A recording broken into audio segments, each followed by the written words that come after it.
Bonjour chers camarades, un peu d'Afrique. Soyez salués, abondamment salués chers camarades. Là c'est le son de VDA. Aha.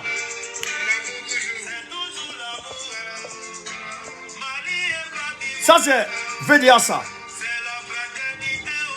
Camarades un peu d'Afrique, connectez-vous très rapidement et venez partager cette vidéo.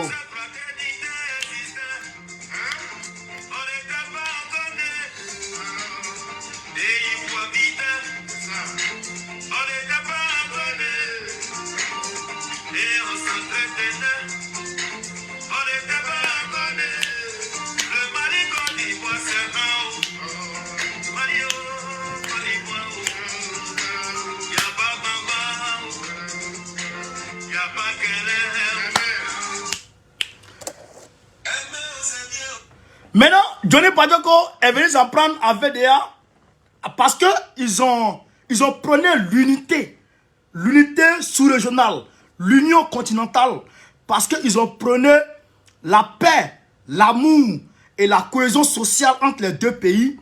Johnny Badiako est venu s'en prendre à VDA. Mais Johnny Badiako, tu as dit tu vas attaquer le soir. Mais moi je t'attends le soir. Tu as compris que VDA là, ils sont pas seuls, hein? Nous, on est fans de VDA. On est fans de VDA et puis on est fans de l'amour, de la fraternité, puis l'entente, l'union entre les peuples. Donc là, nous, on est fans de VDA. Tu vas attaquer, non? Il va te répondre ce soir. Mais il joue petit.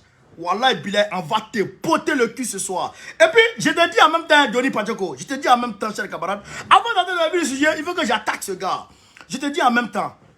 Il faut mesurer tes propos que tu tiens dans tes vidéos. Je te dis ça entre frères. Wallah Bilay. Il faut mesurer tes propos dans tes directs. Sinon, Wallah, ces propos-là seront retenus contre toi. Parce que la société civile malienne s'apprête à porter plainte contre toute personne qui va appeler à la violence contre les communautés maliennes qui vivent en Côte d'Ivoire. Je répète encore, la société civile malienne, ils s'apprêtent à déposer plainte au niveau de la CEDEAO contre toute personne qui va appeler à la violence contre les communautés maliennes. Et donc, tu seras tenu responsable de toutes les violences qui seront dirigées contre la communauté malienne vivant en Côte d'Ivoire. Ça, c'est le français que tu donnes. Mais, concernant VDA et autres, je t'attends le soir. Je t'attends le soir. Tu vas comprendre que derrière village à village, on a Babou Makosso. Makosso est devenu saint. Allez écouter les dernières vidéos de Makosso. Il est devenu saint. On l'a Babou. Il a fraya. Mais toi là, on va te régler. On va régler. Chers camarades d'Afrique, partagez la vidéo au maximum. Je ne vois pas les partages. Je ne vois pas les partages. Je ne vois pas les partages. Partagez la vidéo. Partagez la vidéo. Chers camarades d'Afrique, c'est de ça qu'il s'agit. Faites le maximum de partage. Invitez tout le monde. Dites à tout le monde que vous connaissez en direct. Dites à tout le monde de venir. La France est prise la main dans le sac. La France a été prise la main dans le sac. Hein? Et le Mali menace de frapper tous les aéronefs maliens, français qui vont survoler le territoire malien sans autorisation. Je répète, le Mali menace de frapper tous les avions, tous les aéronefs français qui vont survoler le Mali sans ordre, sans autorisation. Ils vont les frapper. Je vous ai dit ici que la guerre par procuration entre la France et la Russie est engagée. Je vous l'ai dit. Et cette guerre est engagée. Aujourd'hui, où je vous parle, chers camarades d'Afrique, après avoir porté plainte contre la France au niveau des Nations Unies, le Mali, hein, à travers son ministre Ablaye Diop, non pas Ablaye Diop, je crois que c'est Sadio Kamara. Sadio Kamara est actuellement en Russie. Sadio Kamara est actuellement en Russie en train de causer avec les autorités russes concernant en tout cas les armements qui vont venir encore au Mali. Je vous dis que le Mali est devenu une poudrière de la Russie. Je vous dis, c'est de ça qu'il s'agit, les camarades d'Afrique. Partagez. Malobaria, c'est fini maintenant. Le manque de respect, c'est fini. Mais je rappelle toujours, nous n'avons rien contre le peuple de la France. Nous n'avons rien à voir avec les citoyens français. Les citoyens français qui vivent tranquillement en toute en toute quiétude dans leur pays, et même qui vivent au Mali, les citoyens français qui vivent au Mali, nous n'avons pas de problème avec ces personnes-là. Et n'ayez aucun problème avec ces citoyens français qui vivent au Mali. N'ayez aucun problème avec ces personnes-là. Je vous le dis et je le répète, nous n'avons pas de problème avec les Français vivant au Mali et vivant en Afrique. Nous avons un problème avec la politique france-africaine, la politique qui nous a servi, la politique, en tout cas, la politique néo-nazie qui nous maintient, qui nous brime, qui nous maintient dans l'esclavage. C'est contre cette politique-là que nous avons un problème. Donc, nous allons combattre cette politique, nous allons attaquer cette politique frontalement. C'est de ça qu'il s'agit, chers camarades. Faites le maximum de partage. Faites le maximum de partage. On va ici très rapidement rentrer dans le vif du sujet. Avant de quoi que ce soit, on va écouter RFI. On va écouter RFI, chers camarades, pour ne pas que les gens disent « Ah non, tu vas ramasser dans les informations pêle-mêle ici et là. » Non, nous, les informations sont coordonnées. Voilà. Donc, on écoute ici, chers camarades, écoutons. Écoutons RFI. RFI, Radio France Internationale.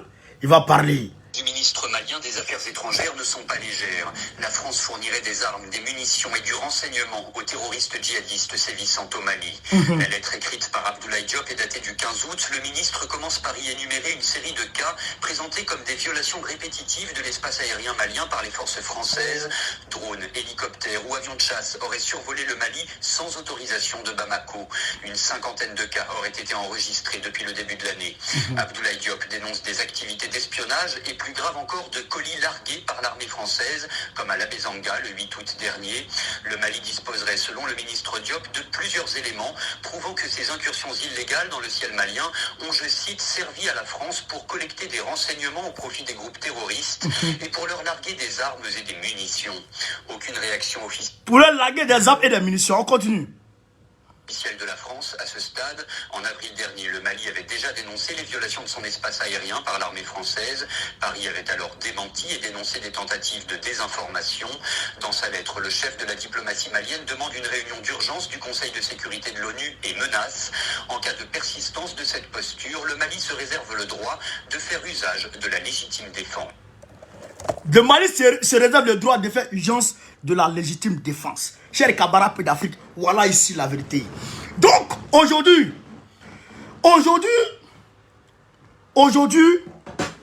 le Mali a porté plainte avec les preuves accablantes, irréfutables,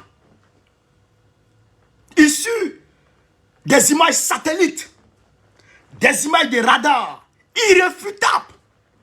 C'est-à-dire que authentifié par la Russie, authentifié par tous les services du monde, des images authentifiées, des harcèlements enregistrés, authentifiés, filmés, mis à la disposition des Nations Unies. Il suffit de plainte contre, contre la France aux Nations Unies.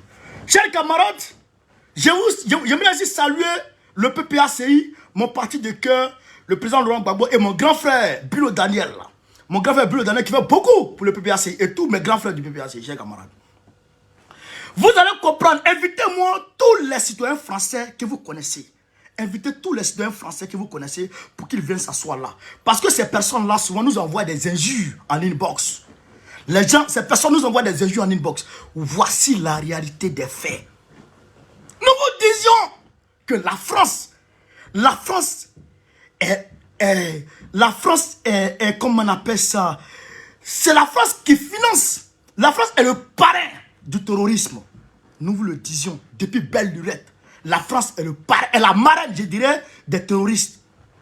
C'est la France qui finance, qui organise, qui donne des munitions aux terroristes, qui largue des munitions aux terroristes, qui prend des renseignements pour donner aux terroristes, qui finance, qui organise, qui planifie les attaques des terroristes pour aller s'en prendre aux FAMA, chers camarades d'Afrique. Nous vous le disions, mais vous ne croyez pas. On va mettre ici les preuves à votre connaissance et vous allez comprendre de quoi il s'agit.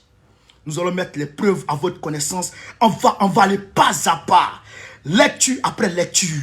Nous allons faire lecture après lecture pour comprendre de quoi il s'agit. Ici, ce document est signé 15 août 2022.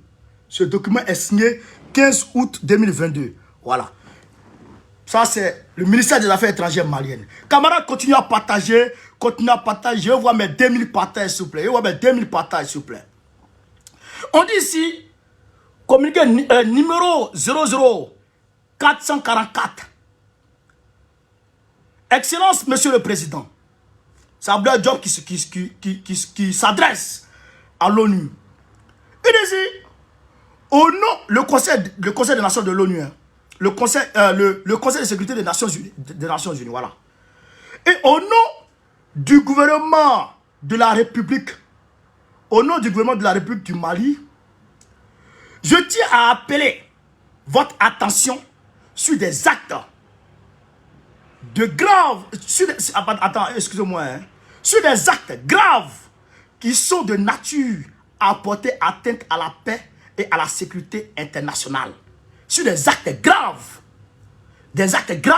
qui sont de nature à porter atteinte à la paix et à la sécurité internationale. C'est pas national, international. Donc, ça dit quoi? Des actes graves qui sont de nature à porter atteinte à la sécurité internationale. C'est-à-dire que à la paix et à la sécurité internationale. À la paix et à la sécurité internationale. Donc, ça veut dire que des actes graves qui peuvent porter atteinte à la paix entre le Mali et la France. Et à la sécurité entre le Mali et la France. Donc, la sécurité internationale, parce que la France est pays membre de l'OTAN. Pour dire que ce que la France fait là, ça peut mettre le feu dans le monde. Pour dire que ce que, déjà d'entrée de jeu, pour dire que ce que la France fait là, je vais vous expliquer des choses que la France fait dans notre pays qui peuvent créer une troisième guerre mondiale. C'est ça le début du commencement. Pour interpeller l'ONU, pour dire que ce que la France fait là, ça peut créer une troisième guerre mondiale. C'est ça qui est là d'abord. On continue, chers camarades. Faites le maximum de partage, on continue. En effet, depuis plusieurs mois, il nous a été donné de constater des violations répétitives et fréquentes de l'espace aérien malien par les forces françaises. En y faisant voler des vecteurs aériens tels que des drones, des hélicoptères militaires et des avions de chasse sans autorisation des autorités maliennes. Donc, sans autorisation des autorités maliennes, la France viole l'espace aérien du Mali avec des drones, des hélicoptères de guerre et des avions de chasse, les Mirage 2000 de la France. Il va détailler. On continue, chers camarades. Depuis le début de l'année 2022, les forces armées maliennes, FAMA, munies de nouvelles capacités, ont enregistré plus de 50 cas délibérés de violence de l'espace aérien malien par des aéronefs étrangères, notamment opérés par les forces françaises sous différentes formes, aux actes d'indiscipline caractérisés par des refus d'obtempérer, aux instructions des services de contrôle aérien s'ajoutent des cas d'extinction de transpondeurs dans le but de se soustraire au contrôle d'hélicoptères dans les localités hors aérodrome de documents et de vol, ainsi que des cas d'atterrissage d'avions de renseignement et de drones évoluant à haute altitude ont été notés qui se livraient à des activités considérées comme de l'espionnage, de l'intimidation, voire de la subversion. Le tableau listant les incidents aériens depuis l'annonce du retrait de la force Barkhane est joint annexe. Donc là, déjà, Il dit ici, il y a des cas d'espionnage. Donc, les Français font voler les avions pour les espionner. Pour espionner les femmes. Ils les intimident quand les femmes sont en l'air. Ou bien quand les femmes font mouvement vers les zones de front, ils les intimident. Ils font des survols bizarres pour les intimider. Maintenant, on va lire le tableau, chers camarades. On va lire le tableau. On va lire le tableau. Voilà. On commence. L'un des cas les plus récents a été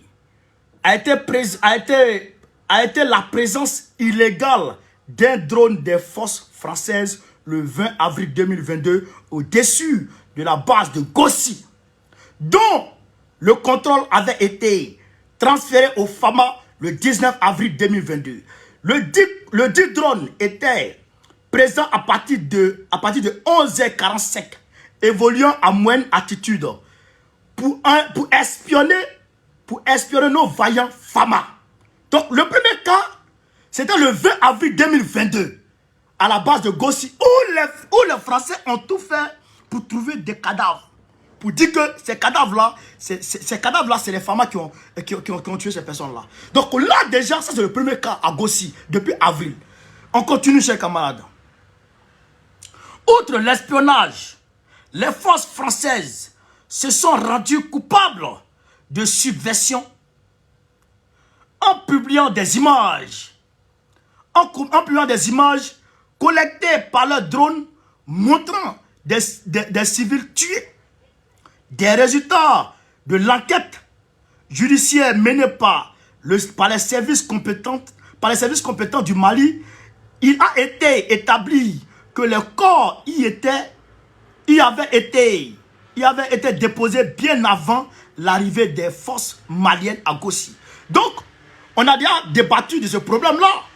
On a déjà parlé de ce problème-là. Ils sont allés déposer des corps pour tenter d'inculper les femmes vis-à-vis de quelques exactions que ce soit.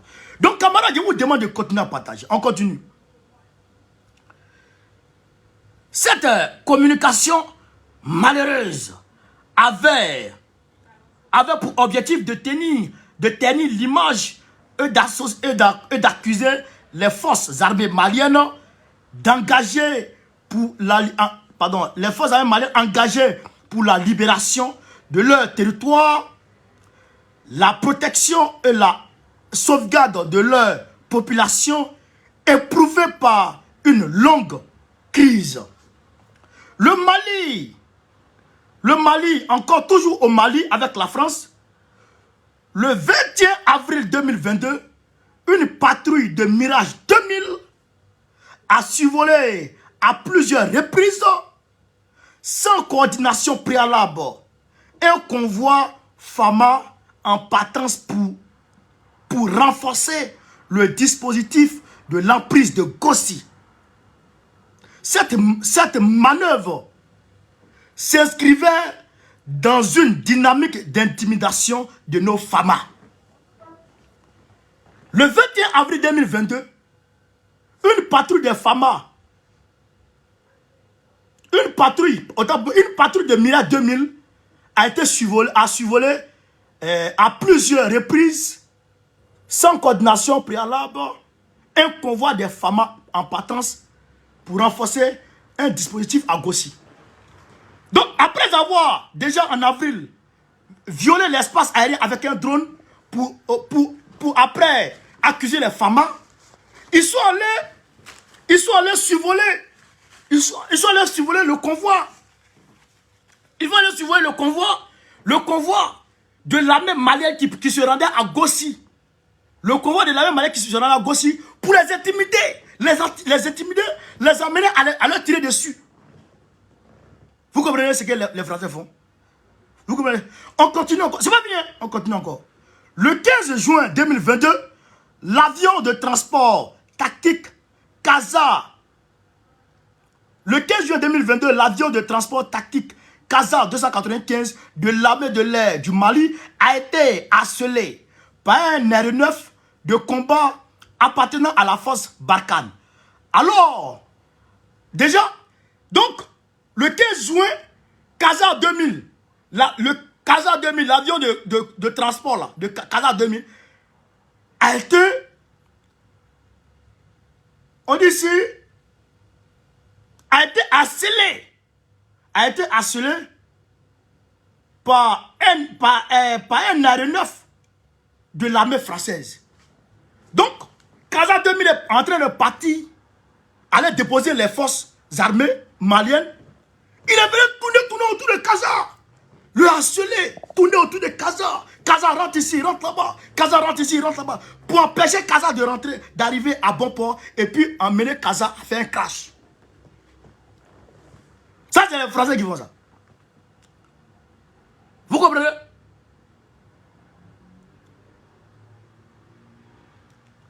On continue encore. En outre, le 6 août 2022, la force Barkhane a confirmé dans un communiqué officiel avoir mené des opérations aériennes contre des présumés terroristes dans la zone de Talataï. Cependant, ces opérations unilatérales n'ont pas été coordonnées avec les FAMA. Donc eux-mêmes, ils ont dit de leur bouche que le 6 août dernier là, ils ont mené des attaques. Vous avez vu le communiqué? Ils ont mené des attaques au Mali avec leur avion. Alors que, en réalité, on vous a interdit l'espace aérien du Mali. Vous pouvez faire quoi? Vous pouvez faire quoi là-bas? Quelque part, on vous a interdit là. Vous pouvez faire quoi là-bas? Donc, tout ça, c'est documenté et c'est envoyé à l'ONU pour dire que voilà ce qu'ils font chez nous. On continue. De plus, dans le secteur de l'EMEM, la nuit du 6 au 7 août 2022, vers 3 h du matin, un hélicoptère a atterri aux environs de la forêt de Ougrish, au sud de l'Eneb et Araten, cercle de Goudam, région de Tombouctou. L'aéronef a embarqué 2 éléments d'Ibrahim Ag Baba, lieutenant Dabou Talat, chef de l'émirat de Tombouctou pour une destination inconnue. Donc, ils sont venus prendre des gens, le 6 et le 7, des terroristes. Ils sont allés chercher des terroristes, prendre des terroristes quelque part, et puis ils les ont envoyés quelque part d'autre. Frère, ils sont allés prendre les terroristes quelque part, et puis ils les ont envoyés quelque part d'autre. Donc, ils servaient de transport aux terroristes.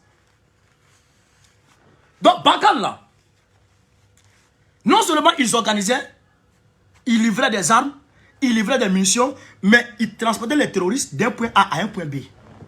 C'est ça qui est établi ici. Le 8 août 2022,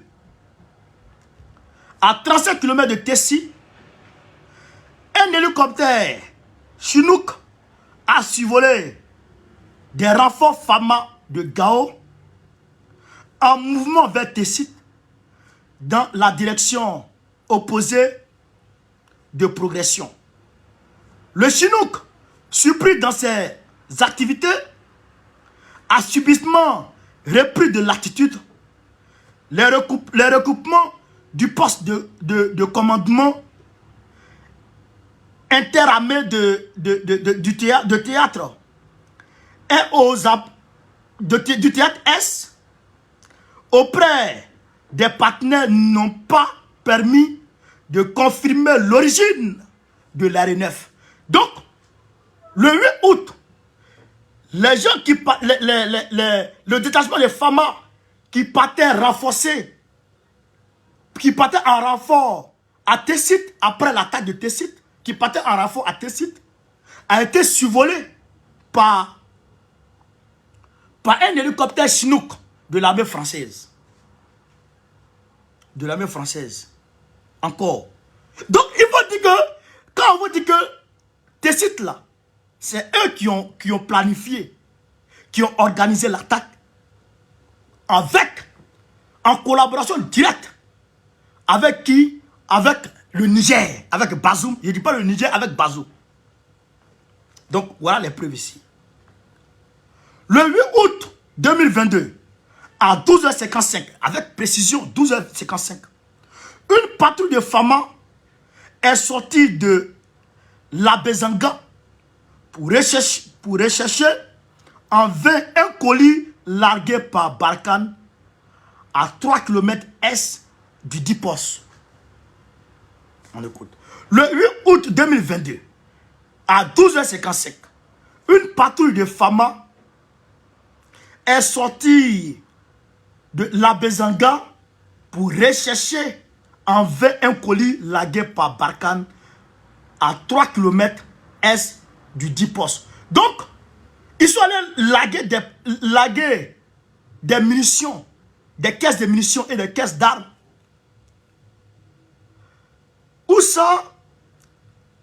À 3 km, est de l'Abezanga, de la base militaire de l'Abezanga. Donc, ils sont allés larguer des caisses de munitions et des caisses d'armement pour que les terroristes se servent de ça pour aller attaquer la base. On continue toujours, chers camarades.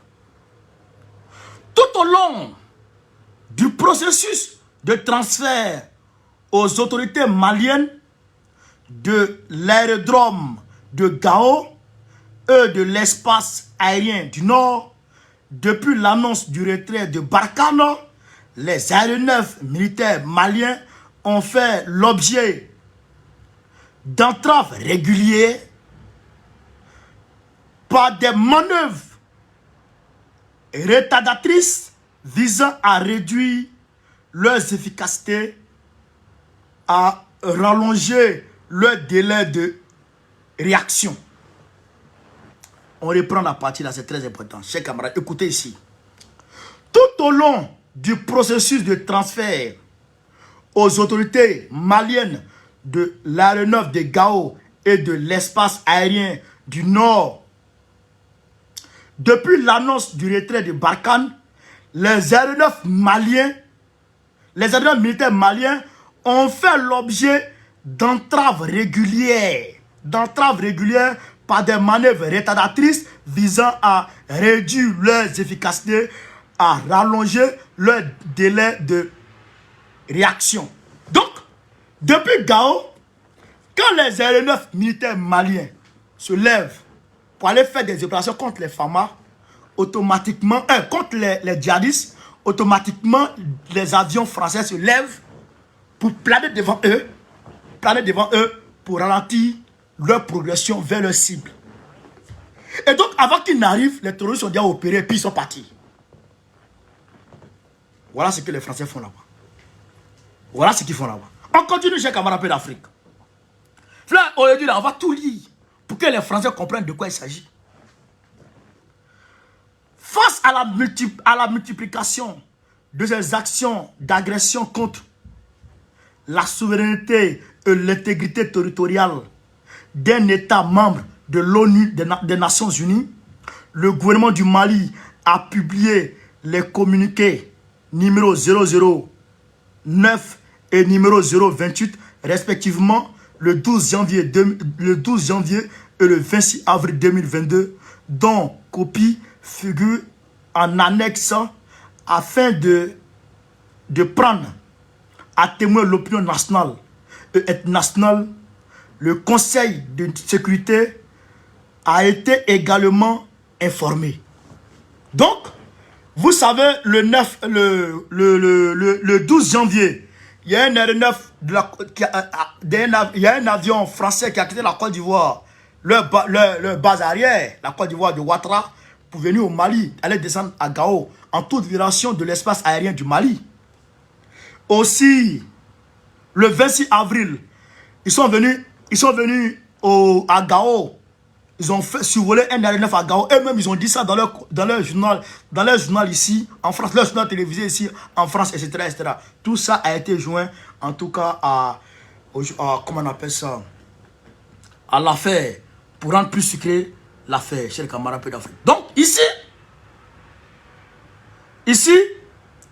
vous comprenez aisément quand on disait aux gens que en réalité, c'est la France qui armait les terroristes, c'est la France qui aidait les terroristes.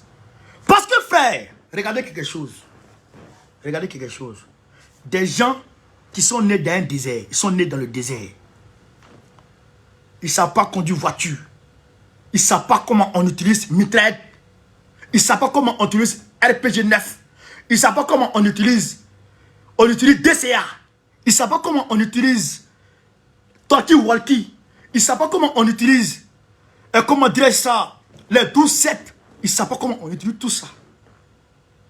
Et subitement comme ça, ils savent utiliser tout ça. Et les munitions, parce que quand on a une arme et qu'on a des munitions, mais les munitions là, on les tire, on les utilise sur le champ de bataille. Mais ça doit finir les gars. Mais pourquoi ça ne finit pas? Mais si ça ne finit pas, c'est qu'on les ravitaille. Faut dire qu'on leur donne toutes des munitions. Donc ils ont une source de ravitaillement. Donc la source de ravitaillement là, et puis la voie de ravitaillement là, c'est comment? Vous comprenez, chers camarades? La voie de ravitaillement, la source de ravitaillement là, ça vient d'où? Voilà pourquoi on disait aux uns aux autres qu'en réalité c'est la France qui armait les terroristes et c'est la France qui est la marraine. Bon, je dirais, l'État français est le parrain des terroristes. Le gouvernement de Macron, là, je n'ai pas dit les Français lambda, hein, c'est pas eux. Hein. Macron et son gouvernement terroriste, c'est eux qui sont les véritables parrains du terrorisme. Camarades, donc, je vous ai dit qu'en réalité, la France et la Russie sont rentrés en guerre par procuration. En guerre, véritable guerre par procuration. Je n'ai pas dit guerre ouverte, je n'ai pas dit guerre frontale, mais guerre par procuration. C'est-à-dire que la France arme les terroristes pour attaquer l'État malien. Maintenant, la Russie arme les Maliens pour attaquer les terroristes que la France envoie. Et donc, figurent parmi ces terroristes-là des soldats français. Oui, je vous dis ça. On a vu des corps français parmi les terroristes tués, des corps blancs. Oui, oui, c'est une réalité. Mais la France ne parle pas de ça, il parle des 50 et quelques soldats tués. Ce n'est pas 50 et quelques, hein. Il y a des centaines de soldats français qui ont été tués là-bas. Donc, on va ici, pour vous montrer quelque chose, chers camarades d'Afrique. Il faut continuer à faire le maximum de partage. Continuez à faire le maximum de partage. On va vous montrer quelque chose. On va vous montrer quelque chose. Vous allez comprendre de quoi il s'agit. La France ne connaît pas où. Vous ne connaissez pas de quoi il s'agit. Vous ne savez pas à qui vous avez affaire. Vous ne savez pas à qui vous avez affaire. Alors là, Poutine dit, lui là, il va donner les armes à tous les pays africains avec qui il travaille. Voici Sadio Kamara. Voici Sadio Kamara. Il est en Russie actuellement. Les voici. Les voici, ils sont en réunion ici. Voici la partie malienne. Voici la partie russe là-bas. Ils sont en réunion. On va vous faire lecture, chers camarades. Et tiens, les gens ne savent pas de quoi il s'agit. Les gens ne savent pas de quoi il s'agit. On dit, la défense russe réaffirme sa volonté d'intensifier les liens avec le Mali. Dans le domaine militaire et sécuritaire, a souligné le vice-ministre russe de la Défense, Alexandre Fomin, au cours d'un entretien avec le chef de la défense malienne, colonel Sadio Kamara. C'est la Russie qui a affirmé ça.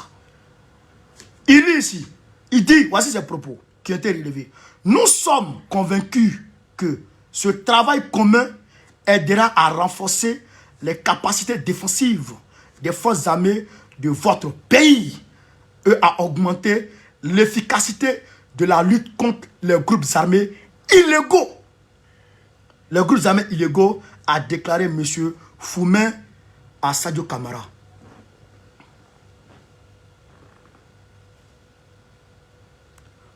Vous comprenez? Les interlocuteurs ont discuté en détail les projets courants potentiels ainsi que des défis sécuritaires actuels au Sahel.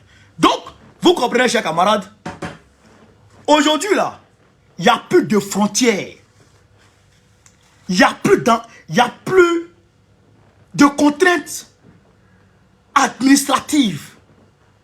Il n'y a plus d'embêtement administratif qui va freiner la fourniture d'équipements militaires de la part de la Russie au Mali. Il n'y a pas de frais encore. Tout ce que le Mali demande, avant même que les Maliens aient eu le soin de formuler la demande par écrit, il suffit juste de faire allô et ça descend. Il y a un téléphone rouge qui a été installé aujourd'hui entre Vladimir Poutine et Assimi Goïta. Un téléphone rouge, un téléphone de crise. À n'importe quelle heure, Assimi Goïta peut prendre son téléphone et puis appeler Vladimir Poutine et puis il répond. Direct, lui-même il répond. Avant même que les formalités soient suivies. Frère, c'est pourquoi je vous ai dit, je crois, 3-4 jours, que la guerre est déclarée. Et Poutine a dit, tout récemment, qu'en réalité, le monde multipolaire est mort. Les gens peuvent faire tout ce qu'ils veulent pour prolonger leur mort, mais le monde unipolaire ne vit plus. Donc la France ne vit plus. La puissance française est à l'agonie et finira par rendre l'âme. L'hégémonie occidentale est à l'agonie et finira tôt ou tard à rendre l'âme. C'est de ça qu'il s'agit. C'est de ça qu'il s'agit. Voilà pourquoi j'ai été très ému, très satisfait, très heureux de lire le communiqué de Yéréoro Debout relative à la situation socio-politique entre la Côte d'Ivoire et puis le Mali. Ils sont allés dans un sens, dans un état d'esprit d'apaisement relatif. D'apaisement relatif, de calme, d'appel à l'apaisement, d'appel à non-violence. Je dis à nos camarades et nos frères et sœurs ivoiriens qui vivent au Mali de demeurer en paix, de demeurer tranquilles, de demeurer, en tout cas de vaquer à leurs occupations aisément et comme habituellement. Nous avons eu la garantie auprès de la société civile malienne que rien ne vous arrivera. Rien ne vous arrivera. Nous avons eu cette garantie et nous nous en félicitons parce que c'est nous qui avons entrepris cette démarche. Nous avons eu la garantie avec un certain nombre de personnes, un certain nombre de leaders de la société civile, en tout cas malienne. Nous leur disons merci et nous les encourageons dans ce sens élevé du panafricanisme et du discernement. La société civile malienne pouvait, par mesure de réciprocité, menacer les populations ivoiriennes qui vivent au Mali. Mais ils ne l'ont pas fait. Ils ont fait preuve d'intelligence, de maturité et de panafricanisme. Ils ont compris que, en réalité, ce n'est pas contre la population paisible ivoirienne qui vivent au Mali qui sont en train de s'agiter. Mais ce sont les partisans zélés de Dramane Ouattara qui sont en train de crépiter sur le côté. Alors il faut les gérer tels qu'ils sont. Il faut les gérer dans ce sillon-là.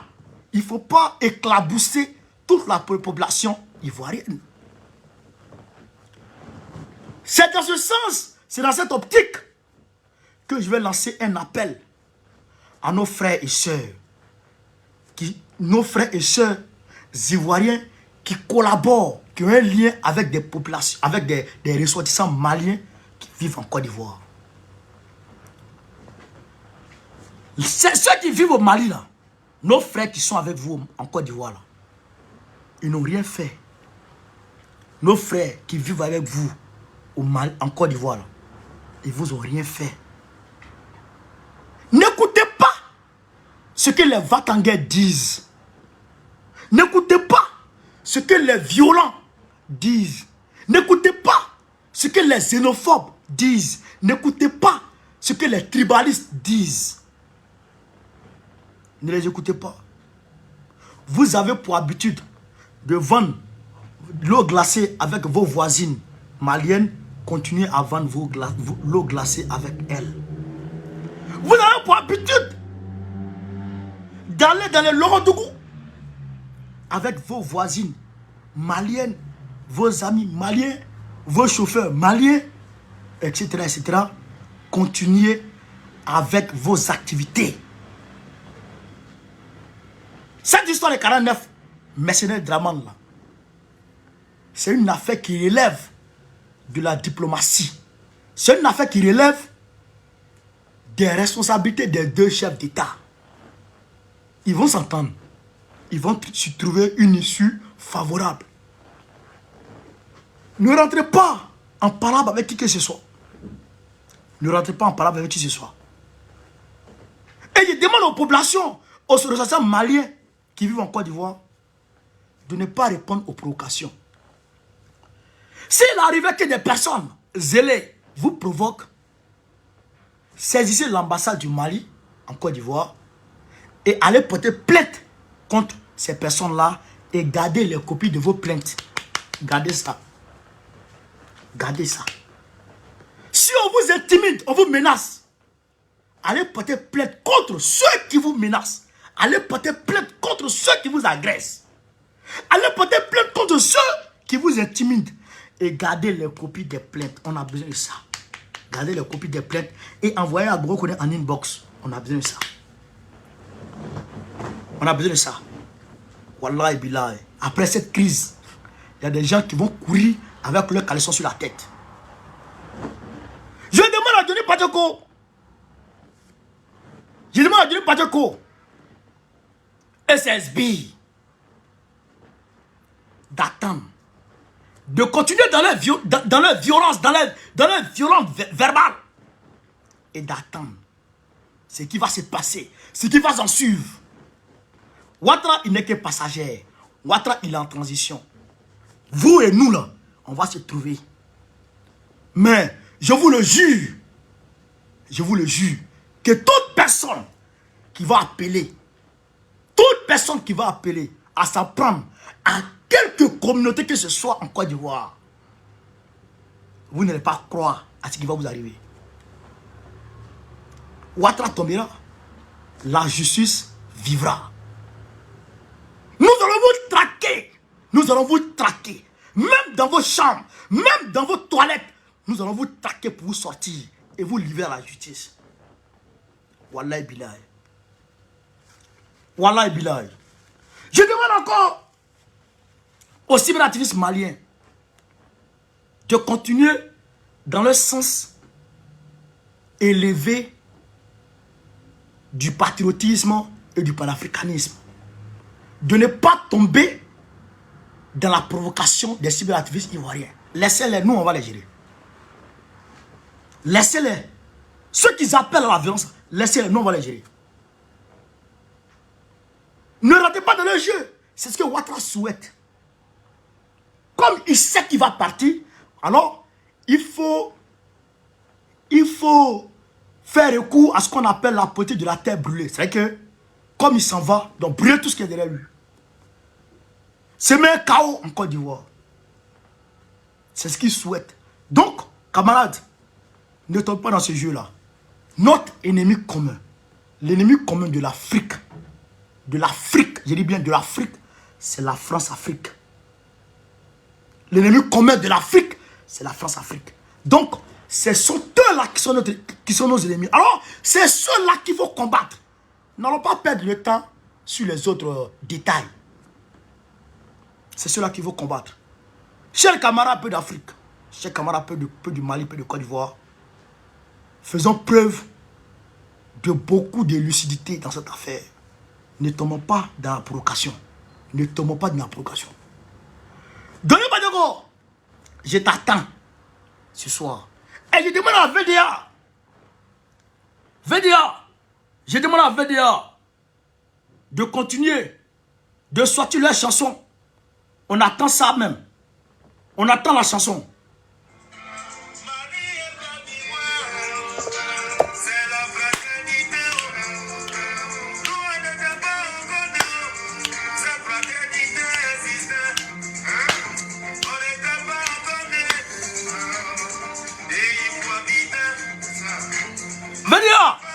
VDA, son là, il faut sortir ça, hein. Il faut sortir son là. Donnez pas de qu'on vous intime. Sortez le son, hein. On attend le son. Il faut sortir ça. On va danser le son. Camarades, ils vont sortir le son et puis nous tous là, on va aller kiffer le son.